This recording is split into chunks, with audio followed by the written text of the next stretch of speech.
सभी साथियों को मेरा नमस्कार।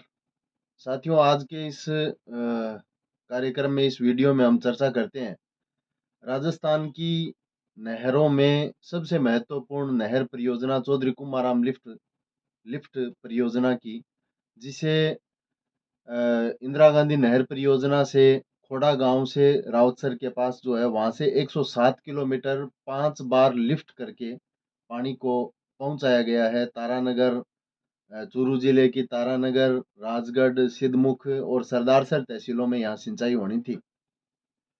चौधरी कुमाराम लिफ्ट परियोजना में हनुमानगढ़ जिले के 62, चूरू जिले के 154, बीकानेर के 10 गांव, इनकी कुल 2,40,000 हेक्टर रकबे में सिंचाई होनी थी।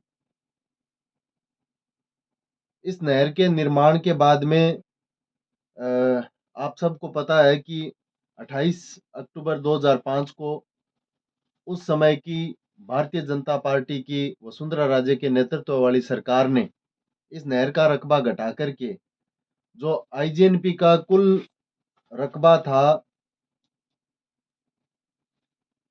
19.13 लाख, उस रकबे को आईजीएनपी राजस्थान की जो नहर परियोजना है उसका कुल रकबा था 19.13 लाख हेक्टेयर, इसको घटा करके 16.17 लाख हेक्टर कर दिया था। तो इसी प्रकार 2,40,000 हेक्टर रकबा चौधरी कुमाराम लिफ्ट कैनाल का था, जिसका आधे से भी ज्यादा रकबा घटा करके 1,02,622 हेक्टर रकबा रख दिया गया था। इस बात की जानकारी उस समय हमारे इस क्षेत्र का जो प्रतिनिधित्व कर रहे थे एमएलए के रूप में विधानसभा में, तारानगर से डॉक्टर चंद्रशेखर बैद, राजगढ़ से नंदलाल जी पूनिया और सरदारसर से भंवरलाल जी, इन्होंने इस बात की वहां पे पूरी तरह निगरानी नहीं की, जिसकी बदौलत इस चूरू जिले के इन क्षेत्र के किसानों को इस बात का कतई ज्ञान नहीं हुआ कि उनकी नहर के साथ उस समय की सरकार ने क्या फैसला कर दिया है। बाद में जब 2012 में हमारा अखिल भारतीय किसान सभा का आंदोलन चला और उस समय राजस्थान की विधानसभा में कॉमरेड अमराराम और पेमाराम थे, उन्होंने विधानसभा में क्वेश्चन पुटअप किया।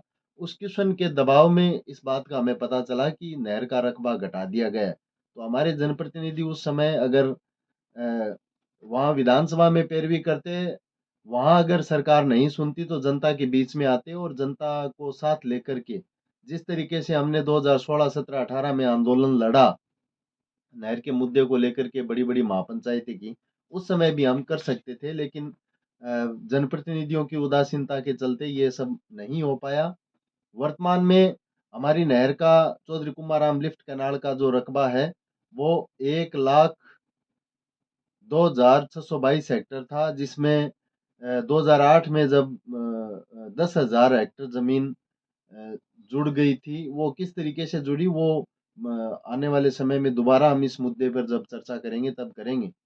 वर्तमान में हमारी नहर का जो कुल रकबा है वो 1,10,622 हेक्टर है। 92,000 हेक्टर में वर्तमान में पानी लग रहा है और बाकी 10,000 हेक्टर में अभी गाजवास माइनर के रूप में, सरदारसर वितरिका के रूप में और सावा वितरिका के रूप में काम चल रहा है। हमें हमारी इस नहर का 2,40,000 हेक्टर रकबे में काम पूरा हो, इसके ऊपर गंभीरता से काम करने की आवश्यकता है, क्योंकि आज से 20 साल पहले जब हम नहर का पानी मांगते थे, 10 साल पहले जब नहर का पानी मांगते थे, तब सरकारें कहती थी कि पानी की बहुत बड़ी कमी है, पंजाब, हरियाणा और दूसरे दूसरे बहाने बना के कि वहां भी पानी अ, हमारे हिस्से का पंजाब है वो दे नहीं रहा है, वहां पानी की खपत पूरी है। तो आज हम देखेंगे कि पिछले 20 साल में जो एग्रीकल्चर लैंड है, कृषि योग्य भूमि है, वो जबरदस्त तरीके से घटी है। शहरों में आबादी क्षेत्र का विस्तार हुआ है, ग्रामीण क्षेत्र में आबादी क्षेत्र का विस्तार हुआ है, बड़े बड़े हाईवे निकले हैं, बड़े बड़े स्कूल कॉलेज बने हैं। तो एग्रीकल्चर लैंड जो है वो तेजी के साथ घटी है। इसलिए पानी की खपत भी जिस रूप में पंजाब में, हरियाणा में हो रही थी, वहाँ पानी की खपत भी घटी है।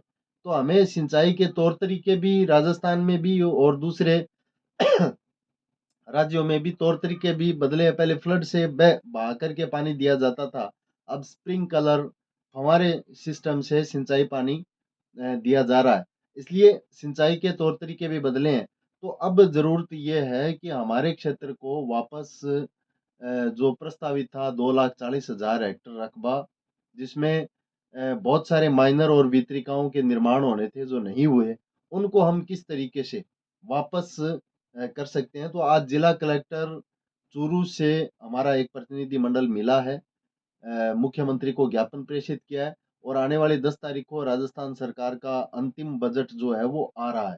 इसलिए हमने इसमें मांग की है कि चौधरी कुमाराम लिफ्ट केनाल में चूरू जिले में 3 मुख्य वितरिका है।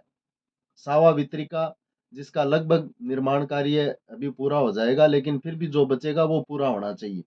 सरदारसर वितरिका का अभी 10-11 किलोमीटर का निर्माण कार्य प्रस्तावित है। और तीसरी जो तारानगर क्षेत्र के लिए और राजगढ़ सिद्धमुख के लिए सबसे बड़ी परियोजना है, वो है तारानगर वितरिका, जो 5 नंबर लिफ्ट तारानगर के पश्चिमी तरफ जो बनी हुई है, उससे निकल करके दोनों जिगसाना ओजरिया के सेहुआ ओजरिया के पास से, ददरेवा के पास से होते हुए न्यांगल और लास्ट हरियाणा झुंपा तक वो नहर जानी है। तो जिन वितरिकाओं और माइनरों के निर्माण बाकी हैं, उनका निर्माण शुरू किया जाए और 2,40,000 हेक्टेयर रकबा जोड़ा जाए। इसको लेकर के हमने ज्ञापन दिया है। इसमें अभी जो निर्माण बाकी है, दिरवा सब माइनर का बाकी है, Dungar Singhpura minor, Devgarh minor, Bay minor, Birmi minor, Chainpura minor, Chubkiya minor, Mairasar minor, Billu minor, Lunas minor, Taranagar minor, Taranagar sub minor, Changoi minor, Ojhariya minor, Kanjan minor, Kanjan sub minor, डाणा minor, डाणा सब माइनर, न्यांगल माइनर, न्यांगल सब माइनर और बघेला माइनर। ये इतने माइनर हैं जिनके निर्माण कार्य इस नहर में बाकी हैं। तो इसलिए ये ज्ञापन हमने दिया है। और अखिल भारतीय किसान सभा ने वर्तमान में जो अ, फसल बीमा को लेकर के खरीफ 2021 का, खरीफ 2020 का क्लेम घोषित किया जाए, रबी 2021-22 का क्लेम बहुत सारे किसानों का बाकी है, उनका जारी किया जाए। और पिचकराई ताल सरदारसर जो विधानसभा क्षेत्र तारानगर है, वहां पे जीरो उत्पादन की वजह से अभी तक क्लेम जारी नहीं हुआ, तो उसका भी क्लेम जारी हो। इन मुद्दों को लेकर के हमारा आंदोलन भी चल रहा है। उस आंदोलन में आने वाली 3 मार्च को तारानगर में हम एक किसान महापंचायत का आयोजन करने जा रहे हैं। फसल बीमा को लेकर के हम बार बार आपको बताते रहे हैं, बहुत सारी पेचीदगियां हैं। राजस्थान सरकार और केंद्र सरकार दोनों बीमा कंपनियों की तरफदारी कर रहे हैं। हमारे जनप्रतिनिधि फसल बीमा को लेकर के देश की संसद में और विधानसभाओं में जिस तरीके से किसान की पैरवी करनी चाहिए थी, उस तरीके से कर नहीं रहे हैं। इसलिए नहर के मुद्दे पे और अ, फसल बीमा के मुद्दे पर आने वाली 3 मार्च को तारानगर की कृषि उपज मंडी में किसान महापंचायत का आयोजन किया गया है, जिसको हम सभी साथियों को लग करके सफल बनाना है। इसमें हम निर्णायक आंदोलन, सरकारों को झुकाने वाले आंदोलनों की हम रणनीति तय करके आगे का कार्यक्रम बनाएंगे। इन्हीं सब के साथ आप सब साथियों का जुड़ने के लिए बहुत बहुत धन्यवाद। नमस्कार।